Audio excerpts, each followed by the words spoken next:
You are now listening to the War Report Podcast Network. What's up, everybody? Welcome back to the College League Podcast. I'm Dylan, A-Boy on Twitter.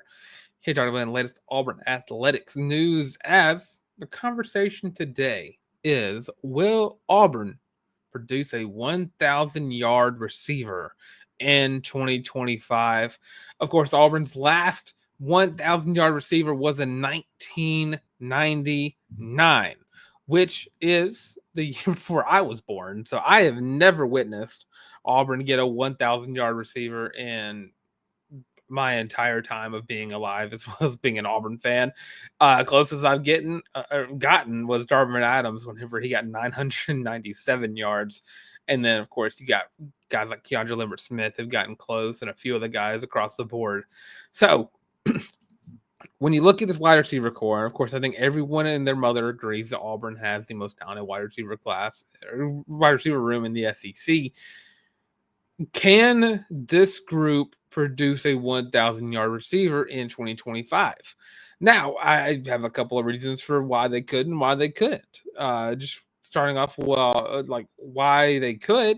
I mean, honestly, I think they're due for one. I think you look at whenever Auburn had that 1,000-yard rusher record, they had like won every single season for like 10, 11. It was like a long streak before it got broken by Boobie Whitlow. Auburn was expected to have a 1,000-yard rusher every single year, and now Auburn's kind of back into the swing of like starting the streak back. But I think whenever you have a stable of running backs and a surplus of great wide receivers, the balanced attack is kind of where you're wanting to go. But I think whenever you talk about records that haven't happened yet, like in a while, or stat lines that haven't been hit in a while, you're like, okay, well, 26 seasons since it happened. I think that's worthy of being due for one. And again, I mean, I kind of go into my why they couldn't right here. I mean, you got too many hands to throw to. Cam Coleman, Eric Singleton, Horatio Fields, Perry Thompson, Bryce Kane, Malcolm Simmons.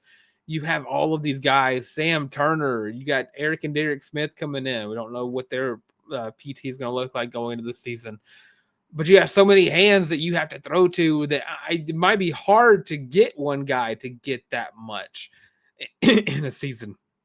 And, of course, I think that there's enough talent. Each player has enough talent to reach that mark. And going to my like a secondary reason as to why Auburn could get one is Cam Coleman. I think that whenever you look at the wide receiver room in general, it's talent everywhere. But of course, when you watch Cam Coleman and watch what he did as a freshman, you're like, okay, well, Cam Coleman is on another level. And you've seen wide receivers that have put up 1,000 yards despite having an immaculate wide receiver group. Bama has put up 1,000-yard receiver. I don't think they put up one last year. I don't know if Ryan Williams hit it, but you look at like the Amari Cooper years and how much talent they had around him, but Amari Cooper was still getting to that 1,000-yard mark. He was a Heisman candidate for Pete's sake. So I think Cam Coleman, kind of the outlier here. If there was to be a 1,000-yard receiver, I would assume it would be Cam Coleman. And I could also see Cam Coleman getting 1,000 yards, but not leading Auburn in touchdowns. I think that's kind of a case you could go into here, where Cam Coleman could lead Auburn in receiving yards, but you have guys like Horatio Fields, Perry Thompson, Eric Singleton, and Malcolm Simmons who could lead Auburn in receiving touchdowns. So when it goes into this season, and of course, it kind of brings all to a point to my last reason. Auburn has a lot of question marks around the quarterback room because you don't know what this is going to look like going into this season. You have an idea of how good they've been throughout spring practice. Hugh Freeze has said they're going to be extremely competitive because he has the recruiting classes he needs. He has 2 back-to-back top 10 classes. And, of course, have brought in a lot of talent through the transfer portal. Every single year he's been here, he has attacked the portal extremely well. But you don't know what the team's going to look like until they play on the field. Of course, August 29th, first game of the season on a Friday night versus Baylor. So, be interesting. interesting game to start off with, because Baylor could be on Auburn's level. They could be higher than Auburn. They could be lower than Auburn. But all that bodes on how well this offense is going to look whenever they walk into Waco on August 29th. I think ultimately Auburn, it's going to be tough for Auburn to get a 1,000-yard receiver because of the amount of talent. I think that one is just a heavy reason as to why they wouldn't get it. Because I think the emphasis of the passing game is going to be centered around how much or how many athletes we have on the field that can get the ball. I mean, I don't even think Auburn's going to get a 1,000-yard rusher this year. I think with Damari, Cobb, Robinson, and Alvin Henderson, it's really hard to focus on one back whenever any single one of those guys could get the start at any singular week. Same thing goes for the wide receiver room. I think you're going to have a pretty constant and consistent look at who each starter is going to be week by week. But I think ultimately you're going to have the same three start. I mean, it's going to be Cam Coleman. It's going to probably be Eric Singleton. It's going to be Perry Thompson or Malcolm Simmons or Horatio Fit. Like the same three guys are going to start every single week whenever they go out there. But there's going to be a constant rotation of these guys. You're not going to get some guy get tired and not be able to finish a drive and have to finish out a drive. There we go. You're going to have the ample opportunities to get off the field, go get a break, get some water, and then come back in about a play or two later. And, your guys that are coming in for you are able to consistently get the ball going down the field. But again, I mean, I think that's going to be the main reason here that could stop Auburn from getting a 1,000-yard receiver. I think there's so much talent in the wide receiver room that you can't have one guy get that many receiving yards in a season while still being able to share the ball with the other receivers on the field. You got so much talent that it's gonna be impossible to make sure one guy can get 1,000 while the other ones are still getting their fair share of the football. So let me know what you think. Do you think Auburn can hit a 1,000-yard receiver in 2025? Let me know if you do. Who would it be? Do you think it's going to be Cam Coleman, Perry, Eric, Horatio, Malcolm, Bryce? Let me know what you think in the comment section below. Again, right now, I don't think it's. I don't say it's not feasible, but I think when we talk about how talented the wide receiver room is, it's you have that many mouths to feed that I don't think it's plausible. I think that's the word I want to go with there. So let me know what you think in the comment section below. Of course, we're going to continue on with the show. A quick little break. Let's have this break. I'm going to talk about some news that's been going on in Auburn Athletics. So stay tuned, and we'll be right back. Are you tired of having to rummage through just clothes after clothes after clothes, looking for something to wear? Are you tired of your friends making fun of you for your terrible fashion sense? Well, do we have the shirt for you? Go to thewarreport.com, get your laptop out and do it right now. Go to the shop and get your very own Feelin' Loopy t-shirt as well as your college loop hat, and you can get both of them for only $25 each. Plus shipping and handling, of course. But with that, now back to your regular scheduled program.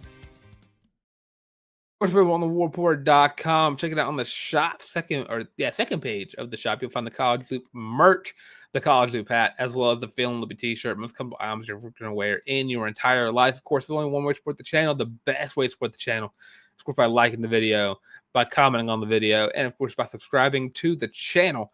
Again, let me know what you think. Will Auburn hit 1,000? Well, would Auburn receiver hit 1,000 receiving yards in 2025? Now, as we go on with the remainder of the show, got some basketball news. Chad Pruitt has announced that he'll be stepping away from basketball to pursue ministry.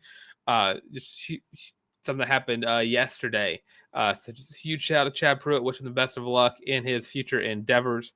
Another news tidbit here, Tahad Pettiford has been going off in the NBA Combine, which is probably the best, worst news you can possibly hear as an Auburn fan. Todd Pettiford, of course, kept his NCAA eligibility as he was going to the NBA draft, and I think he had an outstanding scrimmage game and has been lighting it up. I mean, dude, sure off the hops. He has shown that he is very worthy of a first-round draft pick. And it gets more and more worrisome that he will not be returning back to Auburn in 2025, 2026, whichever season it really counts as. But again, him, Janai Broom, going to make NBA teams very happy. Hopefully, Tahad has like one bad practice mixed in there, and he's like, oh, well, maybe I should go back to Auburn and then come back. Because, I mean, it would be his team going into the season. He would run the court for Auburn in 2025. I think Todd just makes Auburn that much better, and that was proven throughout the whole season. But again, if he goes to the NBA draft, he's going to get picked, and he's going to make some team very, very happy. It just sucks that he would choose to not to come back to Auburn. The little hypochondria for me. Just Tahad, wish you the best of luck, man. But would love it if you were just like, second round pick's not good enough for me. Let me come back to Auburn and get that stock up. And I think it would. It definitely would. So good luck to Tahad and the remainder of the NBA Combine. I think it's like a week-long thing. It's not even like the NFL Combine where it's just like 3 or 4 days. Or I guess it's like 6 days for the NFL Combine because you get there and there's interviews all the way through. But the NBA Combine is like a week or two. It is an extensive process. So going on the remainder of the show, Auburn baseball wrapping up the regular season this week at Ole Miss. Currently ranked number 2 in the country and prime position to host a regional. So huge shout out to Auburn baseball. Auburn softball is traveling this week to their regional to go taking on South Florida and Tallahassee this weekend. Of course, if they win that, they'll play the winner of Florida State, and I forgot the other team. I had it in front of me, and then I closed the tab, so I can't remember the top of my head. But it's probably, if they win, they're probably going to be playing South Florida. So Florida State, Robert Morris. There we go. So that game will be going on tomorrow at 11 a.m. Central Standard Time in Tallahassee. Game will be broadcasted on ESPNU as well as being on radio on Weagle 91.1 FM. So wish Auburn softball the best of luck as they go into the postseason. Again, it was a question mark to me midway through the year whether or not they were going to make it. But the strong start to the season and the strong finish, definitely it's like a sandwich. It's like 2 good pieces of bread and then just like it's just not good in the middle.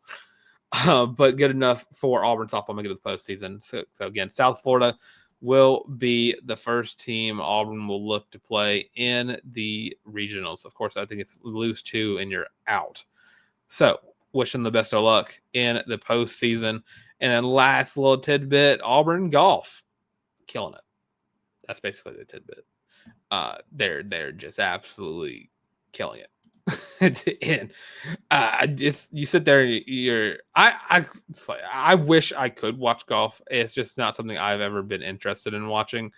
But I've loved hearing how just good the golf team has been. Again, I've never been the biggest golf fan, but I will be an Auburn golf fan for the sheer fact it is an Auburn team. But they were absolutely murking people. I think they were up by like 27 strokes, if I'm not mistaken. They were ridiculous going into that first round of the Nationals. Of course, won that by a lot. That of course is what that means whenever you have that many that many strokes up on people. But yeah, wish them the best of luck going forward. Of course, they're moving on to I don't even know how the national championships or regionals or in super. They're moving on. They're moving on. So Auburn golf on pace to go back to back. So huge ups to them. But of course, that's going to do it for this of the College League podcast. Of course, thanks for watching some of the show. Of course, find me on Instagram as well. I just messed up my entire outro. You can find me on Twitter at @YaBoyTank, YABOY the Tank. Got me on Instagram as well at Delunka, DYLNLERCK.